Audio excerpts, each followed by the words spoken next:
कल आपने 3 सूत्र पढ़े थे। पहला सूत्र पढ़ा चैतन्यम आत्मा, दूसरा सूत्र पढ़ा आपने ज्ञानम बंधः, उसी का विकल्प है अज्ञानम बंधः। तीसरा सूत्र आपने पढ़ा योनि वर्गः कला शरीरम। ये 3 सूत्र आपने पढ़े। तो अब पहले सूत्र की बात फिर करते हैं और दोनों बातों की हम यहाँ अपनी बातों में अंदर लेने की कोशिश करेंगे। ये कोशिश करेंगे कि स्पंद कायिका का वो सूत्र या वो श्लोक या वो कारिका आपको भाव रूप में, शब्दों के रूप में नहीं आएंगे, दोबारा नहीं पढ़ाएंगे, लेकिन शब्द भी आएंगे। तो स्पंद कायिका का वो स्वरूप भी आपके सामने आए और हम उसको समझाएं। इसलिए पहले शुरू करते हैं चैतन्यम आत्मा। पहला सूत्र क्या है? चैतन्यम आत्मा। अब आप इसको यूं समझ लीजिए, आत्मा को अंग्रेजी भाषा में क्या परिभाषा करेंगे?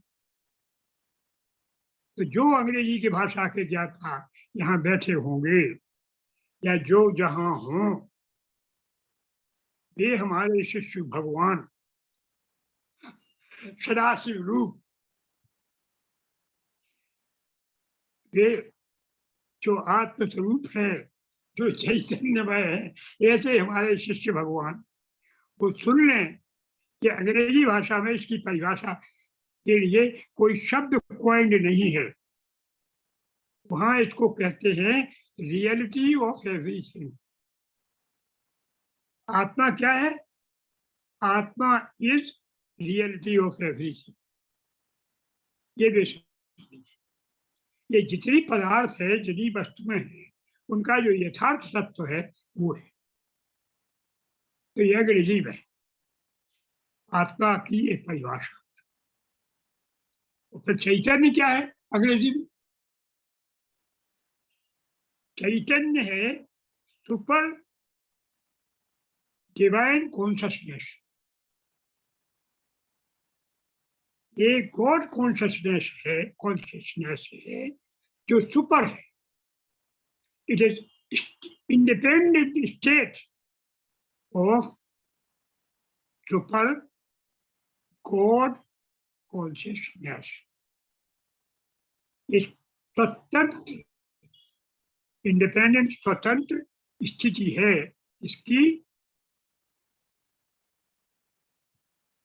ईश्वरीय चेतना में। इसको हम कहते हैं चैतन्य। थोड़ी बहुत सब में होती है, लेकिन ये पूर्ण है, सुपर है। यही चैतन्य, चैतन्यम आत्मा, यही super consciousness state of everything is this reality of प्रत्येक वस्तु की। It is reality of everything. ये प्रत्येक वस्तु की यही वास्तव में रियलिटी स्टेट है। रियल स्टेट, रियल स्टेट क्या है? आत्मा। और यही चैतन्य है, ये इंडिपेंडेंट है। इसीलिए संस्कृत में इसको कहते हैं स्वातंत्र्यम चैतन्यम। चैतन्य स्वतंत्रता है, पूर्ण स्वतंत्रता है। काय की स्वतंत्रता? कर्तृत्व, ज्ञातृत्व, ज्ञान की, कर्म की। कर्म की संपूर्ण स्वतंत्रता जो ईश्वरीय चेतना है, उसको हम जानते हैं एक शब्द से, पूर्ण चैतन्य। वही आत्मा। ये पिछले सूत्र का भाव। अब ये क्या है? इसी को वसुगुप्त ने शिव सूत्रों के सहारे जाना कि ये एक तत्व है, ये ऊर्जा है, शिव प्रकाश है, और उस प्रकाश का विमर्श यानी उसके जानने की क्षमता वो शक्ति है। तो शक्ति प्रकाश दो नहीं है, शक्ति स्वयं प्रकाश है, और प्रकाश का स्वभाव की शक्ति है। तो शक्ति का रूप है एक प्रभाव, बाहर रूप। अब इसको हम दूसरे शब्दों में कहते हैं कि भगवान का स्वरूप है शक्ति। बात वही है, देखिए शब्दों का फेर है।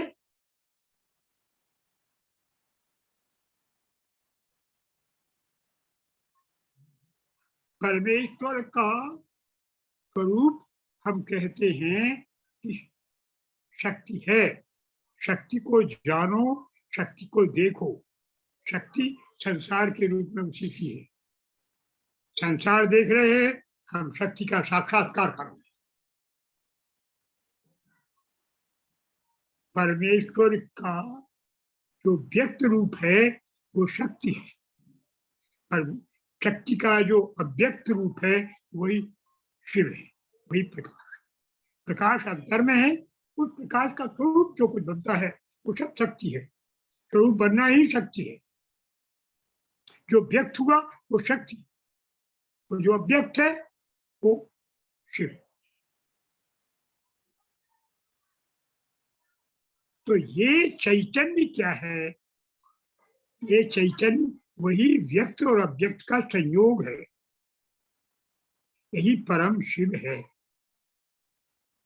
शक्ति और शिव इन दोनों का सामरस्य सामरस्य परम शिव है। यही है चैतन्य, यही है रियलिटी ऑफ एवरीथिंग। बातचीत स्पष्ट हुई, हमारी समझ में तो अब हो गई होगी, तो आगे बढ़े। अब जब ये सबका है स्वरूप चैतन्य, और चैतन्य स्वतंत्र है, काम करने की और जानने की स्वतंत्रता है, तो फिर सब लोगों में ये है, सब परमेश्वर स्वरूप है। फिर क्यों ये अज्ञान में पड़ा हुआ है संसार में? संसार क्यों भोग रहा है? ये बात तो समझे, क्यों भोग रहा है? ये क्यों यहाँ तमाशे चल रहे हैं? क्यों कोई झूठ बोल रहा है? क्यों कोई खुश हो रहा है, कोई रो रहा है, कोई हंस रहा है? ऐसा क्यों हो रहा? तो ऐसा भी उसी का खेल है। उसने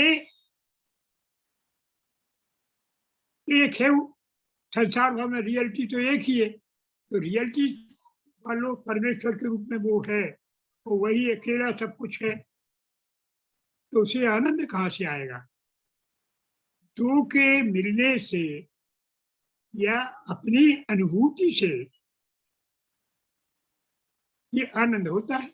आनंद के लिए एक चाहिए आनंद लेने वाला, और दूसरा आनंद जिसका लिया जाए। बिना दो तत्वों के तो सृष्टि चलेगी नहीं। फिजिक्स कहाँ स्टार्ट होगी अगर दो पार्टिकल नहीं? केमिस्ट्री कहाँ स्टार्ट होगी जहाँ दो पार्टिकल? साहित्य कहाँ स्टार्ट होगा जहाँ शब्द और अर्थ नहीं हो? बिना दो के तो सृष्टि चलेगी नहीं। गिनती वहीं से शुरू होगी जब एक के बाद दो। तो उसने अपने ही स्वरूपों को एक के बाद दो अनेक किए। अब स्वरूप तो उसकी जैसे हुए, वही है, वो पूर्ण है, उसका स्वरूप भी पूर्ण है। तो एक अनंत था, दो अनंत हो गए। तो ऐसी स्थिति में सृष्टि कैसे चलेगी? आनंद होगा थोड़ी विषमता हो, एक की कुछ कमी हो और दूसरे में कुछ अधिकता हो, तो उसी परम शिव ने अपनी शक्ति से अपने विभिन्न स्वरूपों की शक्तियों को सीमित कर दिया। शक्ति का सीमित होना यानी कॉन्शियसनेस का लिमिटेड होना, यही आणामल का कारण हुआ। चैतन्य सीमित हुआ तो विभिन्नता उत्पन्न हुई। परमेश्वर का स्वरूप तुम, परमेश्वर स्वरूप हम, परमेश्वर रूप है ये, और जितने हैं जो कुछ भी है सब उसके स्वरूप। अब शक्ति, इनमें सब में चैतन्य की जो शक्ति थी, चेतना जिसको कॉन्शियसनेस कहते हैं, उसके भेद हो गए, कम हो गई, इसी में ज्यादा हो, सीमित हो गई, तो अलग अलग सैकड़ों प्रकार के विभेद हुए। ये संसार हुआ। तो संसार के उत्पन्न होने के कारण ही ये मल है। बिना मल के संसार नहीं होता। संसार अंकुर कारणम मलम, संसार रूपी अंकुर का उद्भव होता है मल से। आपके शरीर में मल होना चाहिए, तब शरीर रहेगा, थोड़ा सा मल। लेकिन जब मल ही मल का शरीर है तो फिर तो मल दिखाई दे रहा है चारों तरफ फिर। मल तो रहेगा, अगर मल नहीं तो दिल शुद्ध हो जाएगा, वो दिल स्वरूप परमात्मा मिल जाएगा। शुद्ध शुद्ध सत्व शरीर धारण नहीं कर सकता, इसमें रज चाहिए। रज का अर्थ तम, और सत्व का मेल, इसी से शरीर बनता है। इसलिए आपके शरीर में भी मल चाहिए। मल क्या है? मल माने आपके स्वरूप का आवरण। आप जो विराट थे उसको, विराटत्व को ढक दिया गया, उसने ही ढका, किसी को कम किसी को ज्यादा। इस विराटत्व की कमी आपने समझा हम क्षुद्र, इन्होंने समझा हम क्षुद्र, उन्होंने समझा हम क्षुद्र। तो ये आपको ज्ञान हुआ। क्या ज्ञान हुआ? कि हम विराट नहीं है। क्या ज्ञान हुआ? हम विराट नहीं है, हम परमेश्वर नहीं। ये अज्ञान है, ये आपका अज्ञान है कि विराट नहीं है। लेकिन ये ज्ञान भी अज्ञान है कि हम छोटे हैं। एक ही बात को दो तरह से करें। आपको यह ज्ञान है कि हम विराट नहीं हैं। विराट नहीं है ये आपको है, तो ये ज्ञान, क्योंकि विराट का अभाव है हम, ये ज्ञान। आप समझ आई? एक ही चीज को दो तरह से कह रहे हैं।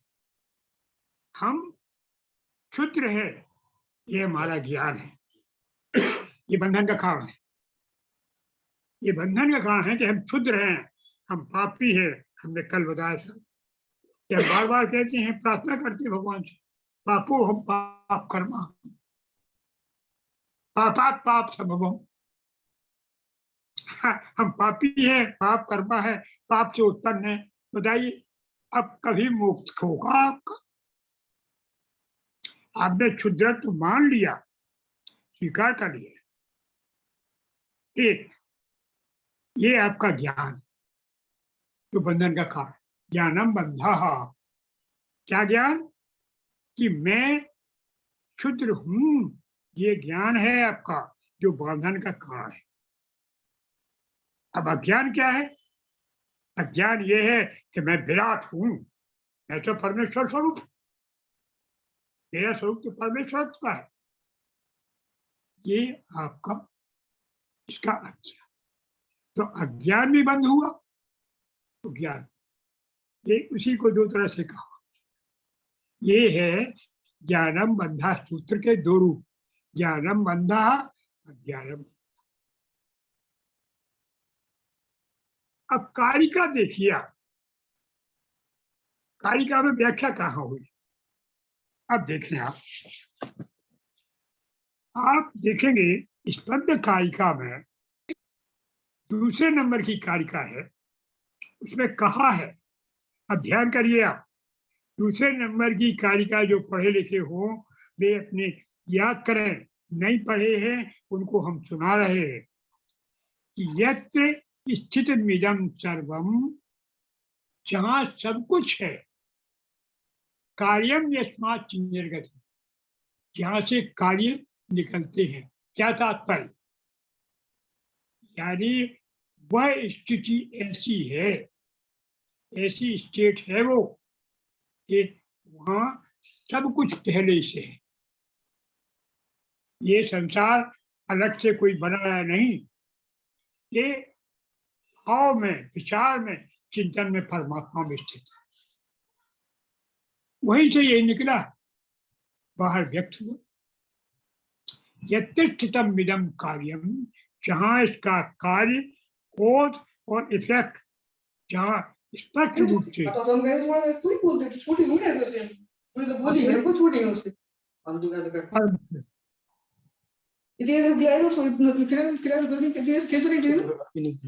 ये निकले, उस प्रकाश विमर्श रूप जो सुख था, जो शिव शक्तिमय था, उसी से वहां तो मौजूद है पहले से, तो उसी का ये व्यक्त रूप है संसार। शैव धर्म मानता है कि संसार शिव का व्यक्त स्वरूप है, ये कुछ और कुछ नहीं है। ये तो यस्मा यत्तस्थितम इदम सर्वम, जहां सब कुछ कॉज एंड इफेक्ट जहां थे, यहीं से कार्यम यस्मात् निर्गतम, वहीं से ये सब निकले हैं।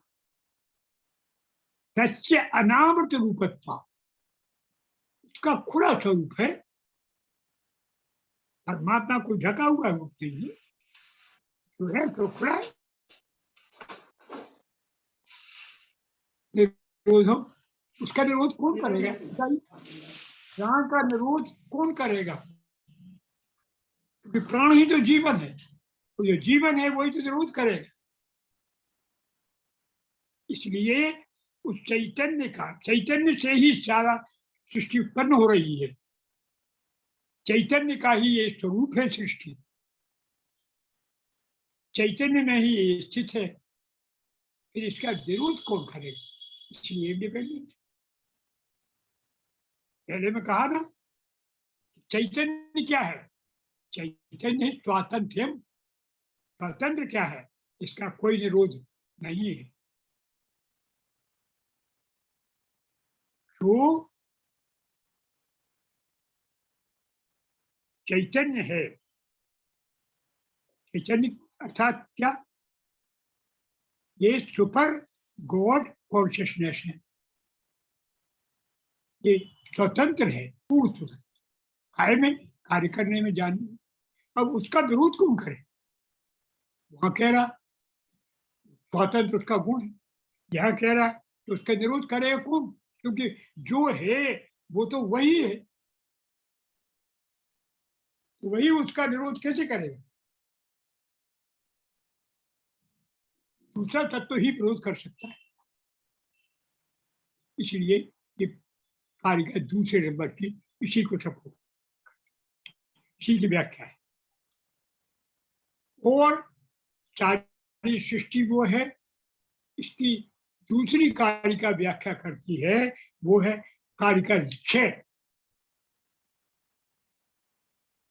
देखें, कार्य का क्षय में कहा गया है यतः करणवर्गोऽयं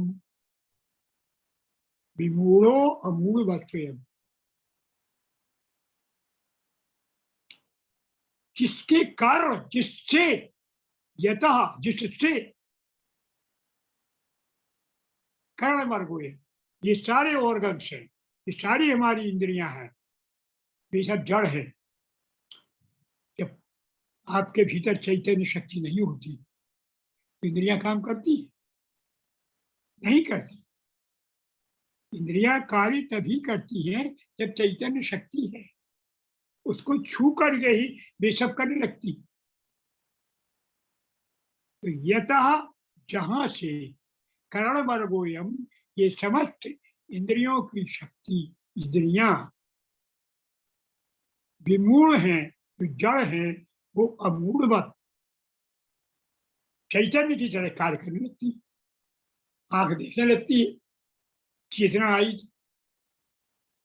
आप अनकॉन्शियसनेस चले गए, आंख नहीं देखेगी, कान नहीं सुनेगी, जीभ को स्वाद नहीं आएगा। लेकिन जैसे ही चेतना लौटी तो आप कहेंगे ये खट्टा है, ये मीठा है, ये शब्द हो रहा है, ये हल्ला हो रहा है।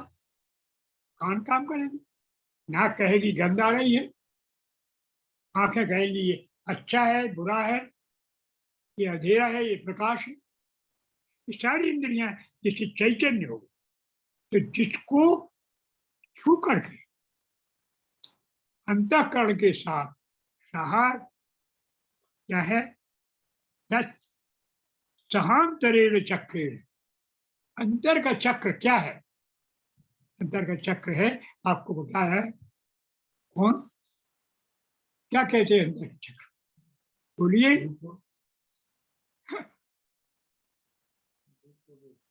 मन, बुद्धि, अहंकार और 5 ज्ञानेंद्रियां। क्या हो गया? पुर्यष्टक। ये पुर्यष्टक अंतर चक्र होता है, ये एक सह अंतर चक्र। इस चक्र के साथ क्या होता है कि प्रवृत्ति स्थिति होती, किसी को आप बढ़ाते हैं, किसी को आप रक्षा करते हैं, किसी को आप तोड़ फोड़ करते हैं, सृष्टि स्थिति खंगार सब करने लगते हैं आप।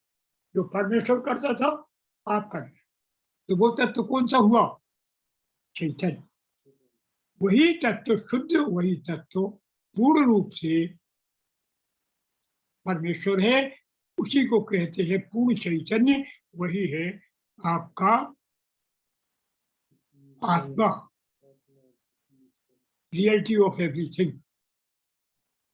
वही है सुपर कॉन्शियसनेस, वही है शिव, वही है आत्मा, वही है चिति, वही है स्पंद तत्व।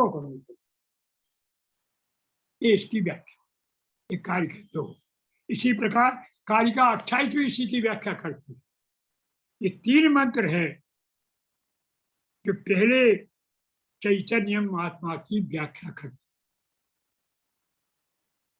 तीसरा वही है।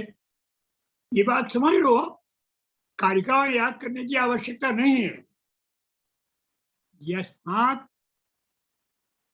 सर्वमयो जीवः, इसके कारण क्या हुआ कि चैतन्य सारे संसार में व्याप्त है, तो आप सारे संसार स्वरूप हैं, क्योंकि इंद्रियां जहां भी जो देखती हैं उसको आप अपने स्वरूप में ले लेते। कारिका यही कहती। आपने देखा कुत्ता पड़ा है, तो कुत्ता बहुत तकलीफ है, तो आपको तकलीफ हो गई देखकर, क्यों हो गई? क्योंकि जो चैतन्य कुत्ते के भीतर है वही चैतन्य आपके भीतर है, इसलिए सहानुभूति हुई, तो संवेदन हुआ, समान वेदना हुई। संवेदन का क्या अर्थ? समान वेदना कब होगी? समान होगी। तुम कलहार रहे, हम यहाँ बैठे हुए हैं, हमें तकलीफ हो रही, क्यों हो रही? तुम्हारी माँ का पेट पिला रहा है, तुम्हें दर्द हो रहा, क्यों? माँ अलग है, लेकिन सब वेदन समान वेदना हो रही है, क्यों हो रही है? शरीर तो अलग है, तो चेतना एक है। इसी का चैतन्यम आत्मा, वो reality of everything is one, वही सुपर कॉन्शियसनेस है। वही इस ये कहती है यस्मात् सर्वमयो जीवा सर्वभाव समुद्भव। ये जीव जो है सबका स्वरूप है, एक इंडिविजुअल अकेला नहीं है, सारी सृष्टि है छोड़े में। अब उस पर मल पड़े हैं इसलिए अनुभव नहीं हो रहा। सबका दुख सुख उड़े है, वो जो भाव देखता है सामने वो भाव उसमें आ जाता है। कुत्ता देखा कुत्ते का भाव, सुअर देखा सुअर का भाव, शेर देखा शेर, अच्छा देखा अच्छे भाव, बुरा देखा, वो उसकी वो सर्वमय है। क्यों है? क्योंकि संवेदना समान क्या है? चैतन्य। चैतन्य जो है वो प्रत्येक में वही है, वही रियलिटी है, वही आत्मा है। चैतन्यम आत्मा।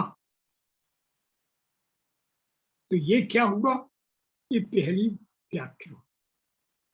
ये जो चैतन्य है, पूर्ण चैतन्य है, वही पूर्ण स्वतंत्रता है, वही वस्तुओं की यथार्थता है। इसको रोके कौन है? मल। ज्ञानम बंधा अज्ञानम बंधा, मल इसके ऊपर आवरण है। अब हम इसको देखें कि मल के लिए यहाँ क्या व्याख्या की है। मल के लिए क्या है? क्या कहीं कहा है कुछ स्कंदकारिका में? कहा है कि व्यक्ति सब कुछ कर सकता है, लेकिन क्या नहीं करने दे रहा है? अशुद्धि।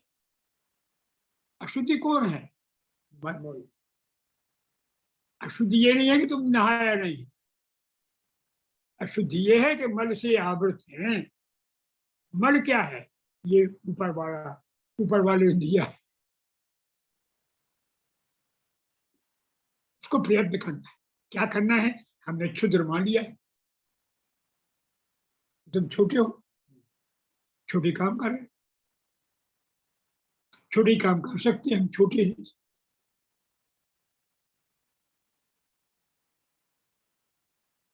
तो ये कहता है कि निजा शुद्ध्या असमर्थ कारिका नौमी है कि अपनी अशुद्धि के कारण ही असमर्थ हो गया है। कौन? जीव। अगर अशुद्धि न हो तो वो शिव है, अशुद्धि हो गई तो वो पशु हो गए। पशु पास में बध गया, किसके पास में? मल के। मल ने गच लिया इसलिए पशु, मल से खुल गया पशुपति, मालिक। तो निजा शुद्ध्या समर्थ से कर्तव्य अभ्यास, फिर वो कर्तव्य का अभ्यासी हो जाता, अपनी अशुद्धियों से ग्रसित हो गया, शुद्धि हो गया, तो क्या हो गया? पशु हो गया। अब वो इस प्रकार ये देखा आपने कि ये जो चैतन्यम आत्मा है, इसी का आवरण है ज्ञानम बंधा। ये दो सूत्र एक दूसरे से मिले हुए हैं और इन दोनों की व्याख्या अभी आपके सामने हो गई कि ज्ञान बंध है इस प्रकार, क्योंकि हमने अपनी कॉन्शियसनेस को लिमिटेड मान लिया है, हमने अपने आप को लिमिटेड मान लिया है कॉन्शियसनेस में कि हमारी चेतना सीमित है। ये आप सीमित हो गए, ये आपका बंधन हो गया, यही आपका ज्ञान है, ये आपको बंधन में डाल दिया। और चैतन्य में आत्मा पहले आपको बता चुके हैं कि ये जो है वो सुप्रीम गॉड कॉन्शियसनेस की स्टेट है, यही रियलिटी ऑफ एवरीथिंग है। इसलिए आपको सहानुभूति होती है दूसरों से, इसलिए इसका कोई विरोध नहीं है, ये सतत चल रही है, यही सृष्टि का कारण है और इसी से सृष्टि उत्पन्न होती है, इसी में सृष्टि रहती है। कोई चीज ऐसी नहीं है जो इससे परे जा सके। यह है चैतन्य महात्मा और यह है ज्ञानम। इससे क्या लाभ है, क्या हानि है, यह आगे चले। आज इतना ही, पूरा हो गया समय। नमस्कार।